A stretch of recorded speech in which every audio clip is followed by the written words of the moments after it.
New York, 1900. Our story starts in a 53rd Street apartment where a group of passionate musicians were meeting. Despite their obvious skill, the local musicians union refused to let them in, enforcing the country's current segregation laws. Being in a union was imperative to musicians' career because it was the only way to book gigs in concert halls. Getting denied based solely on the color of their skin was a massive setback in any non-white person's music career. So up in that 53rd Street apartment, the idea of forming another union for all those excluded from the existing one started getting thrown around. It was a very popular idea, and they decided to make this dream a reality. In 1901, the group of musicians met again. They had quite an ensemble.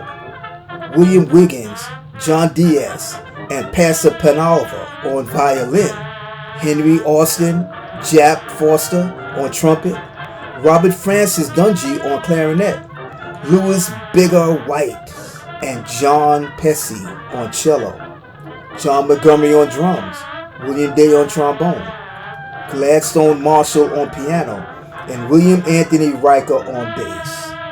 Mr. Riker was also the one spearheading the organization movement. He was one of the first ones to vocalize the idea of creating their own union, and over the last year had spread the word, offered his house as a meeting place, and poured his time, energy, and money into making this dream a reality. Now, as they all gathered for their first meeting, he suggested the name, the New Amsterdam Musical Association, and thus NAMA was born. Unfortunately, not everyone had Mr. Riker's enthusiasm about this movement, and they didn't have enough signatures to form a charter just yet. It took a few more years of hard work, but finally on January 9th, 1905, they had their first official meeting. Their mission was to promote the engagement and study of music for all their members. After that, NAMA took off. They had a monopoly on all the dance houses, and their music was in such high demand that people would book them over the local 310 white-only union. Finally, it became too much for the local union to ignore, and they changed their missions policy. Despite this win, NAMA was faced with a new problem. They didn't have a consistent building to meet in.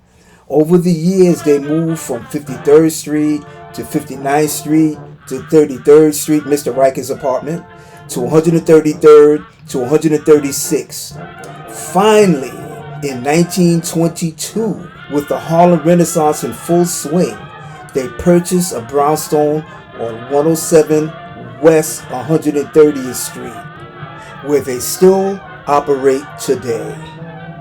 From 1900 to 2023, there have been highs and lows, people coming and going, but NAMA's mission has always been the same, to connect people with music and never forget those of them that had fought so hard to make this dream a reality.